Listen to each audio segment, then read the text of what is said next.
Okay, so we talked about chicken fried whey. Me and Slayer duking out.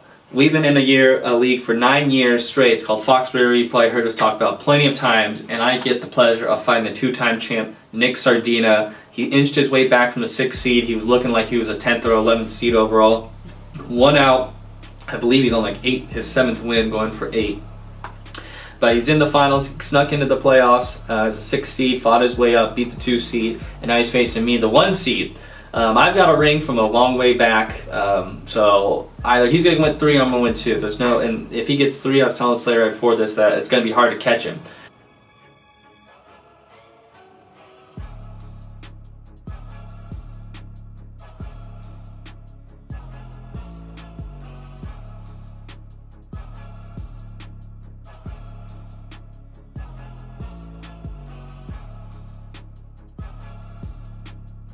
On paper or on the projections, which rule number 1 in fantasy, don't go off the projections.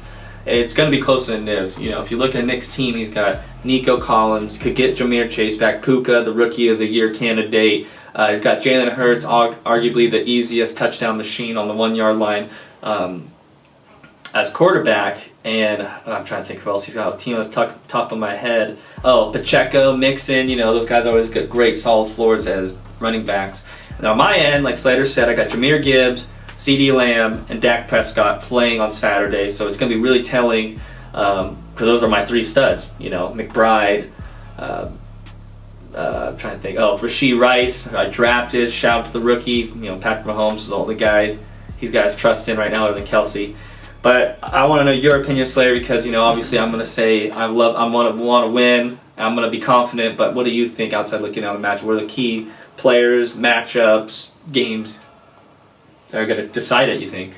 Yeah, well, I mean, looking at just the matchup between you and Nick, it's going to be really close. You're projected like what are you projected? 147. 147. You know, his team's been going off every week.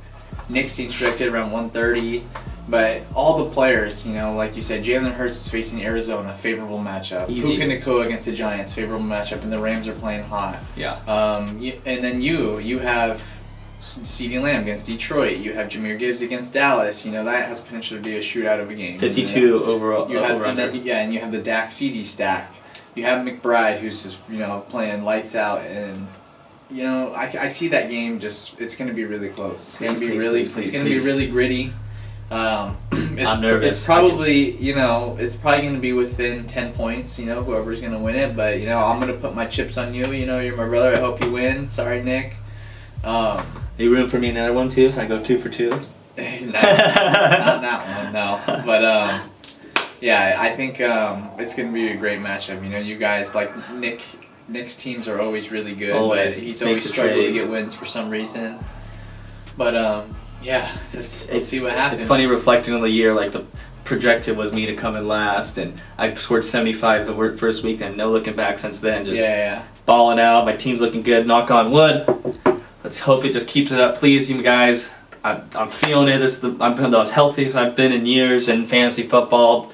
Keenan Allen got me to the ship, so now I'm just hoping that, you know, I can just fulfill my destiny and get my two-time ring. So other than that, there are really good games on. We've got the Chiefs taking on the Bengals. I know it's not what the kind of matchup has been in the past because of Burrow, and Ja'Marr Chase is questionable, limited this week. He might be back, but you know, Mahomes and the Chiefs, we're actually kind of seeing them struggle a lot this year, more than we've ever seen. They've always had the 1 seed or 2 seed in the bye, but this year it looks like they're going to have to play, you know, on the road. Exactly, which a lot harder than you think, especially in Arrowhead. You know, that's where you want to play in December and January. Yeah. So we talked about the Lions and the Cowboys. That's going to be a shootout. Trying to think. Oh, the Cardinals play the Eagles. The Eagles kind of been struggling a little bit too.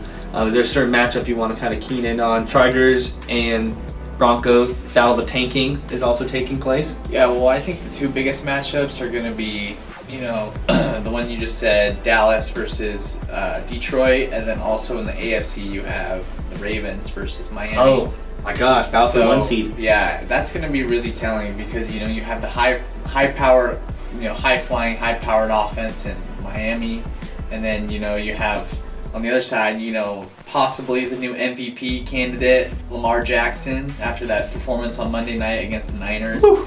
And that stout defense. I've been saying this for the past weeks. This Ravens defense is one of the best in years. It's really physical. You saw what they did to the Chargers. You saw what they did to Jacksonville. They've done it to so many good teams. They make plays. They're physical, well coached. And if they can keep playing like this, I think that the favorites in the AFC, and a lot's going to tell on what this game does, how this game plays out. Are the Miami Dolphins for real? That's the thing. I think they are, but a lot of people question that because they don't have a lot of wins over teams, over 500. Other than Dallas. Yeah, other than Dallas, and that's the thing that Dallas struggles with too as well. But I'm excited for it. I think the favorites in the AFC right now are still the Chiefs, and I think the Ravens because of that defense. Yeah, I agree. But yeah, I'm excited. I wouldn't count out the Dolphins so soon. No, I wouldn't either. I know their defense has been stellar, if not one of the best in the last 4 to 5 weeks. I mean, look what they did to Dallas last week too. I know they're at home, but a key thing here is what I want to emphasize on is QB wide receiver matchups or stacks, I guess, because you look at Lamar. The one thing he's never had is weapons. They lost Mark Andrews. They got Flowers. They got OBJ. He's got Gus Edwards, Mitchell. Justice Hill. He's got a good around, and Isaiah Likely's coming into his own too. And then you look at Tua. Obviously, he's got Tyreek Hill, the fastest man alive, but he lost Waddle. And if you look at his stats, like when he's missing one of his weapons, it's going to be a little hard for him. And that's why he balls out sometimes, because he has two of the fastest guys in the entire league on his offense. Take away two of the fastest running backs. Yeah, Mostert and A-Chain. Yeah, and he's still got plenty of weapons. But I think it's going to come down to which quarterback can sync up more with their wide receiver. Because Lamar likes to spread it around, but Zay Flowers is popping off lately. And this guy's looking so great. I wish Quentin Johnson would look like that, but it's going to come down to the quarterback, clearly, and who's MVP. I know the defenses are there. It probably will be a lot. I believe the over-under is around the 50-point range. I don't think it's going to be there. I think it's going to be another defensive kind of game. I mean, defensive, but also it's going to come down to who can hook up with their wide receiver, in the key moments. But is it in Baltimore? I think it's in Miami. I'm gonna look it up. Let's check that. Because that plays a big part, and I think. Well, Baltimore went on the road. Yeah. Let's see, Zay Flowers. It is at home for Baltimore, so they're clearly going to be probably a 3-point favorite. Who are you gonna take? Baltimore? Yeah, I gotta take Baltimore. Yeah. I gotta take Baltimore. I gotta roll with the defense. I like Baltimore, what they're doing this year. I've always been a fan of Lamar Jackson too. He can clinch. Whoever wins this has a better shot at the one seed. I'm pretty sure Baltimore can clinch it if they win. The people wrote Lamar off all offseason. No teams wanted him. A lot of teams said that they weren't interested in him when he was available. Yep. When he was, in that contract, stalemate with the Ravens organization. Definitely. I totally forgot about that. You forget about how he's been playing. Yeah, and the guy's playing lights out.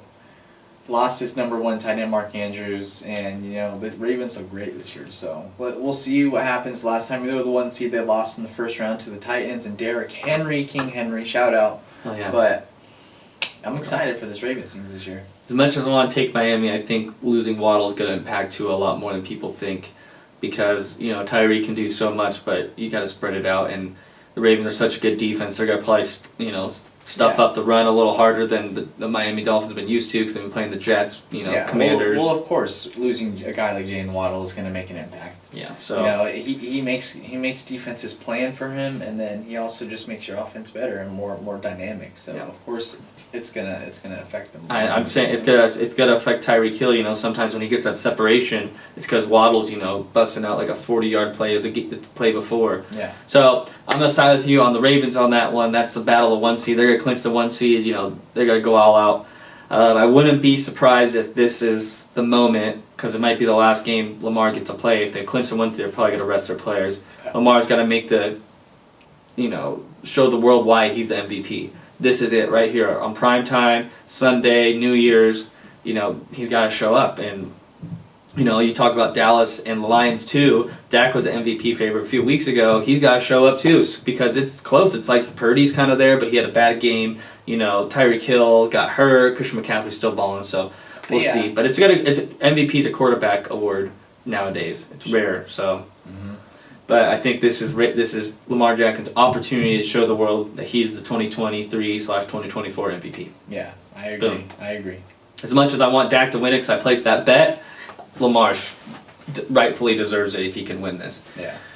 So in that, Slater, is there any other game you want to talk about? I mean, you know, in Fox River you came a long way. Let's keep Bill Belichick for 2024 season. I don't understand the hate. I hate the media. I hate when they say, "Oh, Bill Belichick, you know, he's already gone for next year. He's going to be in L.A." You know, give Bill Belichick another chance. You know, the guy's been one of the best coaches for years. He's having his worst year. You know, that Monday night game against Denver, you know, that was awesome. Yeah. You know, that was awesome. Coming from a Pats fan, we have lost so much in Denver, Mile High. And to come in, you know, as underdogs on the road on Monday night, you know, when teams have us as trash, you know, to win on it looked bad at first, the first snap with a fumble. Kicker missing twice, and then Chad Ryland, 50